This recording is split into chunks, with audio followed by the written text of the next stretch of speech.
Dear Patriots, before the news starts, please subscribe to our patriotic channel by clicking the subscribe button. Give us a thumbs up to this video. Don't forget to leave your opinion below in the comments section. Share the news on Facebook and Twitter so you friends see it. Thank you. Winning big, Trump just set a new record for Republicans and nobody is talking about it. So it turns out that the media was straight up wrong when they try and claim Trump doesn't have much support. Now, we have proof.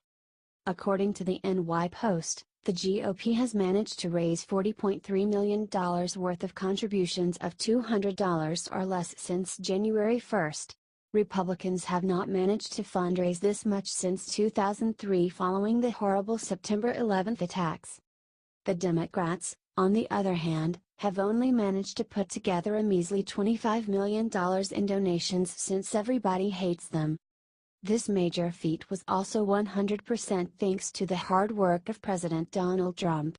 In fact, it's almost entirely the Trump supporters doing the donating, thanks to most Republicans being furious at our do-nothings in the Senate. The president himself is clearly also quite proud of this accomplishment. Just last night he tweeted out, "Clearly, the Trump phenomenon is alive and well if he is able to pull in such unheard of donations based on nothing more than an excited base.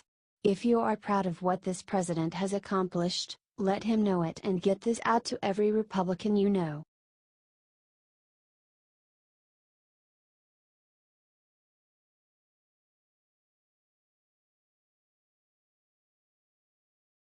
Wish granted. Trump just said the one thing about Puerto Rico nobody else would say. The president has never had any issue when it comes to speaking his mind. Sure, it may make a lot of the Washington elites angry, but it's the reason America elected him in the first place. Now fast forward to Puerto Rico. It's a U.S. territory that was devastated by two massive hurricanes in a row.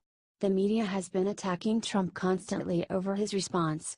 They lie with claims like he won't help them because they aren't white or because they aren't Republican or a number of other crazy notions. There is just one problem with their story. It's all a big lie. Not only that, now the president himself is fighting back.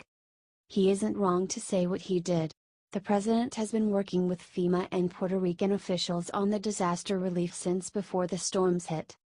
Many of Puerto Rico's leaders, including their Democrat governor, have all praised the fantastic relief efforts on the island. The recovery is not as simple as a mainland disaster like Texas or Louisiana. They had to remove trees and boulders from destroyed roads, then fix those roads, just to begin moving supplies into different communities. On an island with ports that were essentially destroyed, that's not a remotely simple task. Trump wants his word to get out because, frankly, he wants the people to hear his side of the story of our country.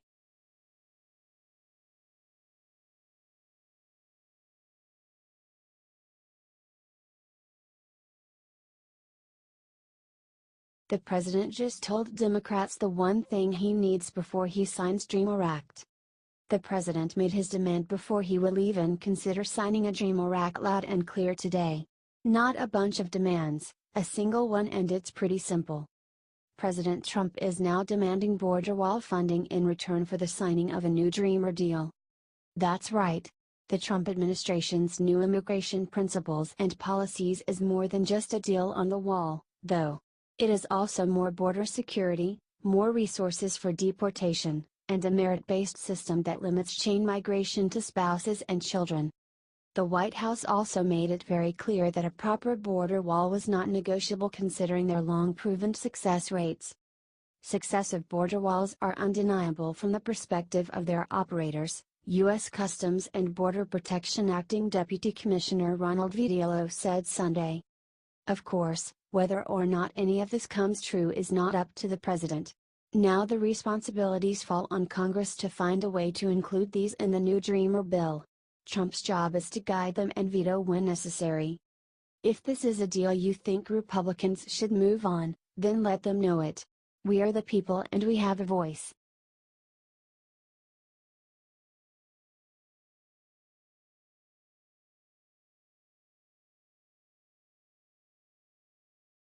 Ivana Trump just gave the president the highest praise ever. Most of us remember when Donald Trump was married to Ivana Trump. She was his first wife, and is mother to his three oldest children, Donald Jr., Eric, and Ivanka. She gave an interview, which aired Sunday, and she was quite outspoken. The media is trying to twist her words, so I want to share her praises about the president. She said that she raised the children, and that he didn't really get involved much in the day-to-day, until they were old enough to talk business. But she also said that he was a very good father. And she said, "My instincts tell me Donald was smart and funny and an all-American good guy." She still feels that way about H. She also said she recommended tweeting to him and said, "Well, it's a tweeting president, and his is his new way, how to put the message across." And he's right.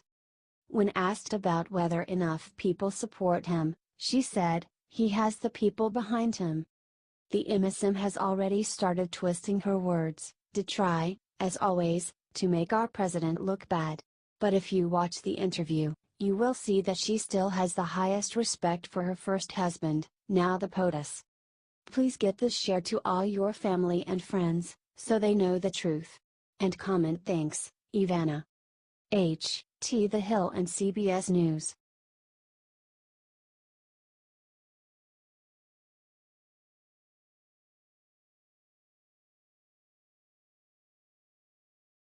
Top anthem kneeler just sank to new low, said the unspeakable of Mike Pence on live TV.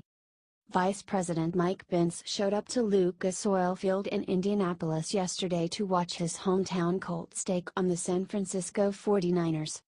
Multiple 49ers players decided to kneel for the national anthem. Pence wasn't pleased. The man one heartbeat away from the presidency decided to leave the game after the disrespectful protest, tweeting later that he won't support that sort of nonsense in any fashion. After the game, safety Reid, one of the first NFL players to kneel along with Colin Kaepernick last season, told the press that Pence's actions were systemic oppression. "What? Did he seriously just say that?" Reid, "My honest reaction, does anybody know the last time he's been to a football game?" With that being said, he tweeted out a 3-year-old photo of him at a Colts game. "So with the information I have, the last time he was at a Colts game was 3 years ago. So this looks like a PR stunt to me. He knew our team has had the most players protest. He knew that we were probably going to do it again. This is what systemic oppression looks like. A man with power comes to the game, tweets a couple of things out and leaves the game with an attempt to thwart our efforts. Based on the information I have, that's the assumption I've made."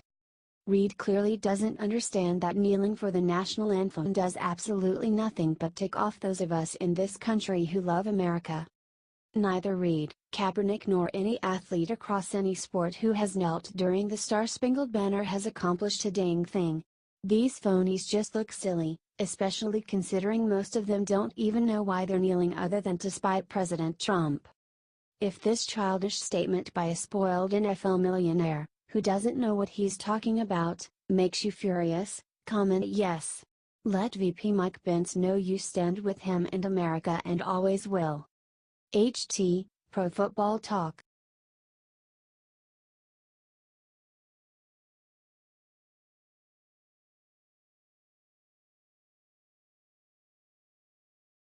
Killshot Donald Jr. just decimated Saturday Night Live in the funniest way ever.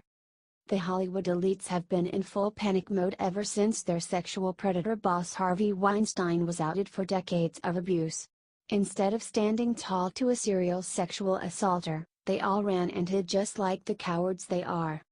Even SNL, who claims to be the top show for SJWs worldwide, stayed silent, and their boss, Lorne Michaels, even admitted to covering for him. Lots of people got mad, but Donald Trump Jr. got even. He figured, well, if Saturday Night Live isn't gonna be funny anymore, I might as well be. He ran to his computer and launched one of the funniest tweets I have ever seen. Ha ha ha. He hit the nail on the head there. The sad part is, what Weinstein did was no joke. He used his position and connections to force girls into sexual relationships they didn't want. As a nation, we should be appalled by this. Enough of the heavy stuff for now though. Don Jr. just left a message to brighten up your days and I'm doing my part to get it out. If you agree that it's high time for Hollywood to stand up to their own monsters, send this around and let them know it.